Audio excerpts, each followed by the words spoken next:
अस्सलाम वालेकुम, मैं हूं शाकिर हुसैन, आपका फ़िज़िक्स टीचर। इस लेक्चर में हम यूनिट नंबर 1 तबई मिक़दारें और पैमाइश का आखिरी टॉपिक जो कि अहम हिस्से है इसको डिस्कस करेंगे। इसको समझने के लिए आइए चलते हैं लाइट बोर्ड की तरफ। अहम हिस्सों की अगर हम बात करें स्टूडेंट्स, तो अहम हिस्से क्या होते हैं इसको समझने से पहले हम एक और बात करते हैं। वो ये बात ये है कि आपने कोई भी किसी भी चीज़ की पैमाइश करनी है तो हमेशा आपकी कोशिश होती है कि आप दुरुस्त पैमाइश करें। तो अब आप किसी भी चीज़ की जो दुरुस्त पैमाइश करना चाह रहे हैं उनका इन्हसार कुछ चीज़ों पर होता है। जैसे मैंने यहाँ आपके सामने एक बात लिखी है कि किसी तबई मिक़दार की पैमाइश के बिल्कुल दुरुस्त होने का इन्हसार मंदरजे झैल अवामल पर है। कोई तबई मिक़दार जो आप जिसकी पैमाइश कर रहे हैं वो बिल्कुल दुरुस्त है, इसका इन्हसार कुछ अवामिल पर होता है। वो अवामिल कौन से हैं? ये एक इम्पॉर्टेंट शॉर्ट क्वेश्चन भी है। वो 3 अवामिल हैं। उनमें से पहली जो चीज़ है वो है पैमाइश करने वाले आला की खूबी। क्या मतलब हुआ इस बात का? इसका ये मतलब है कि जिस आला की मदद से आप किसी चीज़ की पैमाइश कर रहे हैं वो कितना अच्छा आला है, वो कितना अच्छा इंस्ट्रूमेंट है। और उसके ऊपर जो मिसाल के तौर पर हम बात करते हैं एक मीटर रॉड की, तो मीटर रॉड की मदद से आप कोई से 2 पॉइंट्स के दरमियान में लंबाई मालूम करना चाह रहे हैं। तो इसके लिए पहले तो ये कंफर्म होना चाहिए कि वो जो मीटर रॉड है वो सही मीटर रॉड है। आप क्या मतलब हुआ इस बात का कि सही मीटर रॉड है? इसका ये मतलब हुआ कि उस मीटर रॉड के ऊपर वो जो लाइनें लगी हुई हैं वो सही हुई है या गलत है।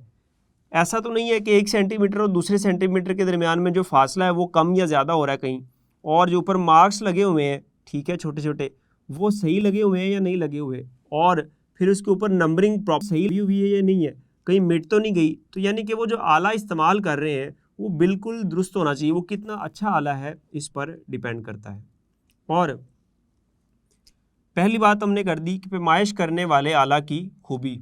और दूसरी बात जो है जिस पर तबई मिक़दार की पैमाइश के बिल्कुल दुरुस्त होने का इन्हसार है वो है मुशाहदा करने वाले की महारत। मुशाहदा करने वाले की महारत। जो शख्स मुशाहदा कर रहा है किसी तबई मिक़दार का वो कितना माहिर है उसका मुशाहदा करने में, इस पर भी डिपेंड करता है। जैसे मिसाल के तौर पर जब हमने मीटर रॉड को पढ़ा था तो हमने ये भी सीखा था कि मीटर रॉड की मदद से कैसे रीडिंग लेते हैं। तो उसमें मिसाल के तौर पर ये मीटर रॉड है, ठीक है, इसका मैं एक हिस्सा ले रहा हूँ, और यहाँ तक आपने किसी चीज़ की रीडिंग लेनी थी। ये वो चीज़ है जिसकी आपने लंबाई मालूम करनी थी। अब आपने जब इसको नोट करना है इसकी रीडिंग को, तो आपने देखना कहाँ से है? तो इसके लिए हमने देखा था कि आप ना तो इधर से देखेंगे, ठीक है, ना इधर से देखेंगे, बल्कि आप बिल्कुल आँख को ऊपर रखेंगे इसके, यानी कि आपकी आँख बिल्कुल ऊपर होनी चाहिए, ठीक है। फिर आप बिल्कुल जब सीधा ऊपर आँख रखेंगे, अमूदन आप आँख रखेंगे, तो अब जो रीडिंग लेंगे वो सही होगी, ठीक है। इसी तरह से इससे पहले जब हमने पैमाइशी सिलेंडर को पढ़ा तो उसमें भी हमने ये देखा था कि वो जो हलाली सतह होती है उसके बिल्कुल लेवल पर, यानी कि बराबर हमने अपनी आँख को रखना है अगर हमने किसी माया का या किसी पाउडर का जो वॉल्यूम है वो मालूम करना है। इसका मतलब है कि जो शख्स रीडिंग ले रहा है, जो शख्स पैमाइश कर रहा है, वो कितना माहिर है ये होना भी ज़रूरी है। उसकी महारत भी बहुत अहम चीज़ है किसी तबई मिक़दार के दुरुस्त होने में। उसके बाद आखिरी चीज़ जिसकी हम बात करेंगे वो है कि आप कितने मुशाहदात करते हैं, यानी कि किए गए मुशाहदात की तादाद। क्या मतलब हुआ इस बात का? इस बात का ये मतलब है कि अगर आपने एक मुशाहदा किया, मिसाल के तौर पर आपने ये एक किताब थी, इसकी लंबाई मालूम की और ये लंबाई आ गई 18.2 सेंटीमीटर, ठीक है। आपने एक दफ़ा जब लंबाई इसकी मालूम की तो ये आई, आप दोबारा चेक करते हैं तो वो आ जाती है 18.3 सेंटीमीटर, ठीक है। और जब आप तीसरी मरतबा करते हैं तो वो आ जाती है 18.2 सेंटीमीटर, ठीक है। अब इसका मतलब हुआ कि अब आप देख सकते हैं कि आपने जब 3 दफ़ा पैमाइश की तो पहली दफ़ा 18.2 आई, दूसरी दफ़ा 18.3 और तीसरी दफ़ा 18.2। तो इसका मतलब है आप यूँ भी समझ सकते हैं आसानी के लिए, वैसे तो हम इसकी एवरेज लेते हैं, मीन लेते हैं, इन तीनों को जमा करके 3 पे तकसीम करके, या फिर आप यूँ करें कि इन तीनों में से ये देखें 18.2 जो है ये 2 दफ़ा आ रही है, यानी कि ये ज़्यादा अच्छी पैमाइश है। तो आपने जब 3 दफ़ा पैमाइश की तो आपको ये बात क्लियर होगी कि ये जो पैमाइश है वो ज़्यादा अच्छी है, यानी कि जितने ज़्यादा मुशाहदात करेंगे, उनकी तादाद जितनी ज़्यादा होगी उतनी ही आपको श्योरिटी होती जाएगी कि वो पैमाइश बिल्कुल दुरुस्त है या नहीं है। तो ये 3 चीज़ें हैं। ये एक शॉर्ट क्वेश्चन भी आता होता है कि किसी तबी मिकदार की पैमाइश के बिल्कुल दुरुस्त होने का इन्हसार किन अवामिल पर है। तो ये शॉर्ट क्वेश्चन आपने स्टूडेंट्स यहाँ से लेके यहाँ तक याद कर लेना है। तो अहम हिंसे जो होते हैं स्टूडेंट्स, इसको समझने के लिए हम बात करते हैं कि हमने एक किताब की पैमाइश की, यानी कि एक किताब है उसकी लंबाई की आपने पैमाइश की एक पैमाइशी फ़ीता की मदद से। किसकी मदद से? पैमाइशी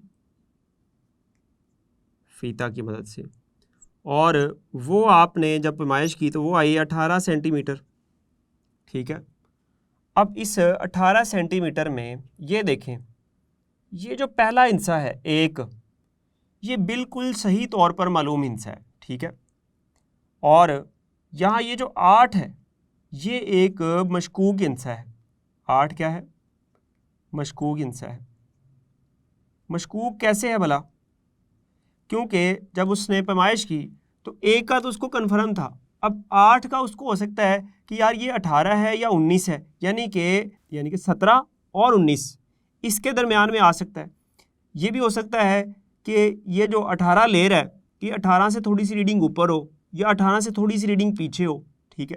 तो ये जो 8वां हिस्सा है ना, 8 नंबर जो है ये मशकूक है, ठीक है।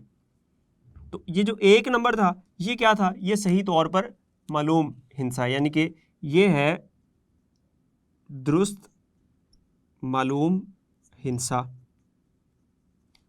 चलिए एक बात और करते हैं कि उसी किताब की पैमाइश एक और स्टूडेंट मीटर रॉड की मदद से करता है। जब मीटर रॉड की मदद से उसी किताब की पैमाइश की गई, अब वो जो पैमाइश की वो आई 18.4 सेंटीमीटर।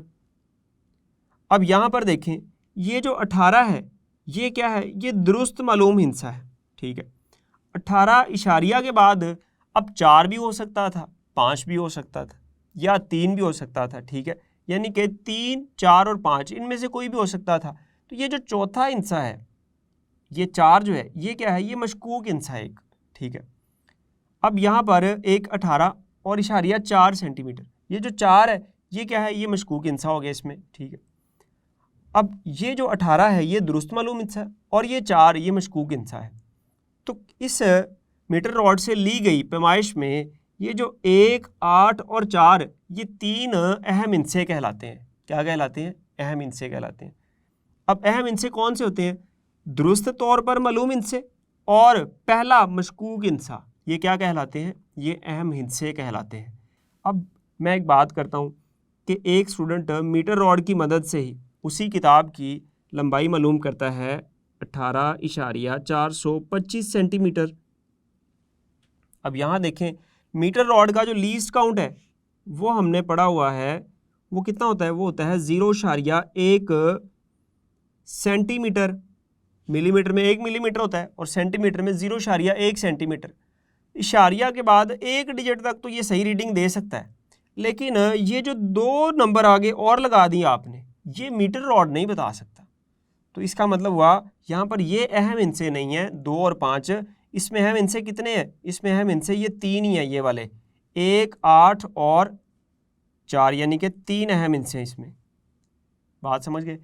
तो ये 2, 5 इसमें अहम हिस्से नहीं है। क्यों नहीं है? क्योंकि मीटर रॉड इशारिया के बाद 1 पॉइंट तक ही सही वैल्यू मालूम कर सकता है, उसके बाद वो सही वैल्यू मालूम नहीं कर सकता, वो बता ही नहीं सकता। तो तो ये 2 और 5 ये कहाँ से आ गए? तो ये क्या है? ये गैर अहम हिस्से हैं। अब अहम हिस्से फिर क्या होते हैं? अहम हिस्सों की अगर हमने डेफिनेशन करनी है तो अहम हिस्से वो होते हैं कि दुरुस्त तौर पर मालूम हिस्से और पहला तखमीनी या मशकूक हिस्सा क्या कहलाते हैं? अहम हिस्से कहलाते हैं।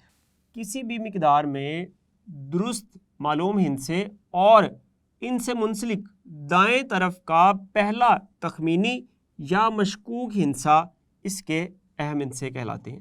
तो ये अहम हिस्सों की डेफिनेशन आ गई। इसके बाद हम बात करते हैं कि अगर हमने अहम हिस्सों की शनाख्त करनी है, अहम हिस्सों की शनाख्त के लिए हमारे पास चंद असूल हैं।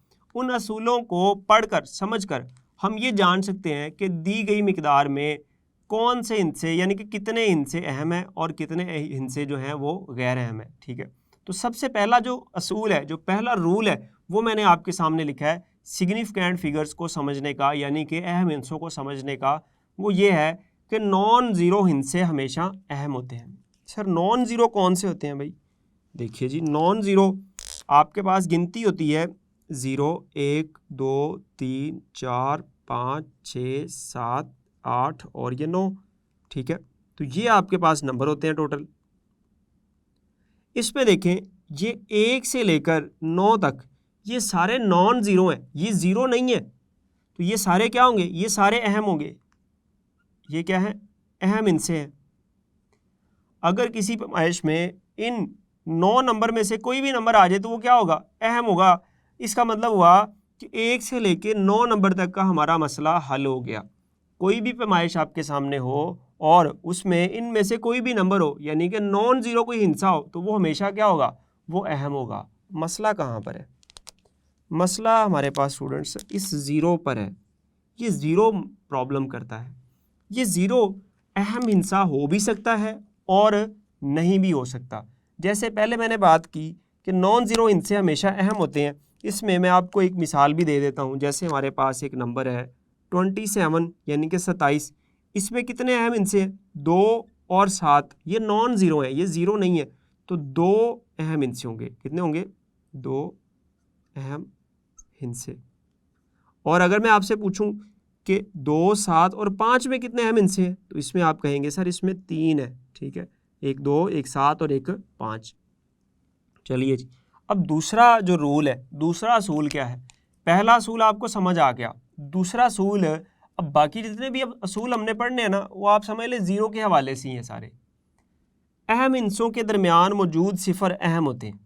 ले जी, सिफर की बात चल रही है ना अब, तो सिफर कब अहम होंगे? जब अहम हिस्सों के दरमियान में मौजूद होंगे सिफर, तो वो भी क्या हो जाएंगे? वो भी अहम हिस्से हो जाएंगे।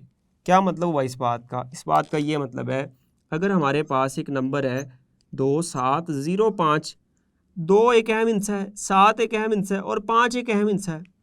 अब ये ज़ीरो देखें 5 और 7 के दरमियान में है, तो चूंकि 7 और 5 दोनों अहम हिस्से हैं, तो अहम हिस्सों के दरमियान में जो सिफर मौजूद होते हैं वो भी क्या होते हैं? वो भी अहम हिस्से होते हैं। तो इसमें कितने अहम हिस्से होंगे? इसमें 4 अहम हिस्से होंगे। कितने अहम हिस्से होंगे? 4। एक और मिसाल मैं आपको दे देता हूँ। जैसे 2007 की बात करता हूँ। इसमें कितने अहम हिस्से हैं? इसमें एक तो 2 है और एक 7 है।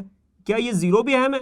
बिल्कुल। ये चूंकि अहम हिस्सों के दरमियान में है, तो ये भी कितने होंगे? अहम हिस्से होंगे। इसमें भी 4 अहम हिस्से हैं। ठीक है, और मैं एक मिसाल दे सकता हूँ 5 0 1 0 2। इसमें कितने अहम हिस्से हैं? इसमें देखें 5 अहम हिस्सा है, 1 भी अहम हिस्सा है और 2 भी, क्योंकि ये नॉन ज़ीरो है।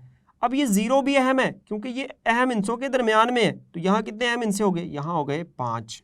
ठीक है, अब तीसरे रूल की बात करते हैं।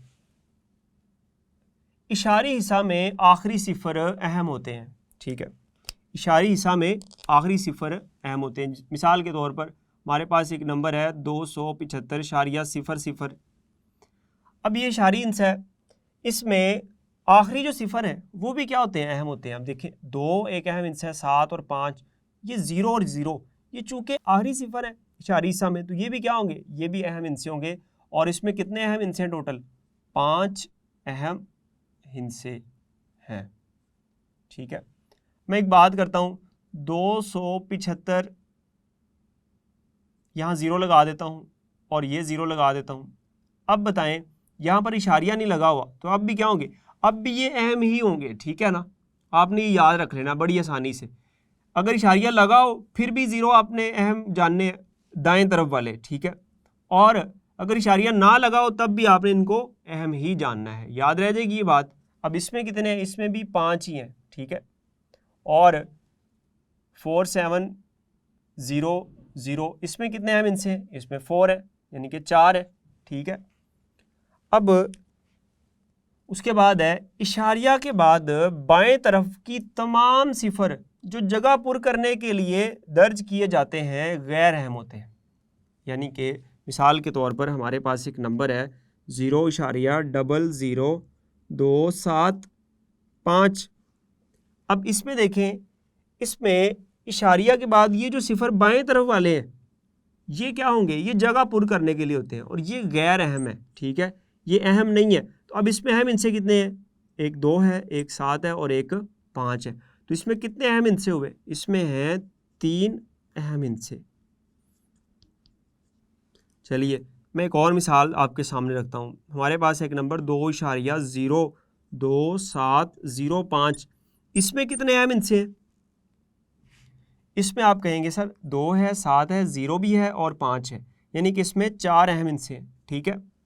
चलिए एक और बात, वो तमाम अदाद जिनके इख्तिताम पर एक या ज़्यादा सिफर हों, ये सिफर अहम हो भी सकते हैं और नहीं भी हो सकते। ये आम तौर पर डिपेंड करता है कि आप किस आला की मदद से वो जो पैमाइश है वो कर रहे हैं, ठीक है। उसके लीस्ट काउंट पर भी डिपेंड करता है आम तौर पर। और या फिर इसका हल क्या होता है कि ऐसी सूरत में मिकदार को साइंटिफिक नोटेशन में बयान करने से इनका तयन किया जा सकता है कि उसमें कितने अहम इनसे हैं। मिसाल के तौर पर मैं आपके सामने एक रकम लिखता हूँ 5.40 ज़रब 10 की ताकत -20, ठीक है। इसमें कितने अहम इनसे होंगे, इसमें देखिए अब ये जो 10 की ताकत -20 है ना, इसको अहम इनसों में हमने नहीं गिनना, ठीक है। और ये जो नंबर होंगे 5 4 और ये 0 भी, ये क्या होंगे, ये अहम इनसे होंगे। तो इसमें कितने अहम इनसे, इसमें है 3 अहम इनसे, ठीक है।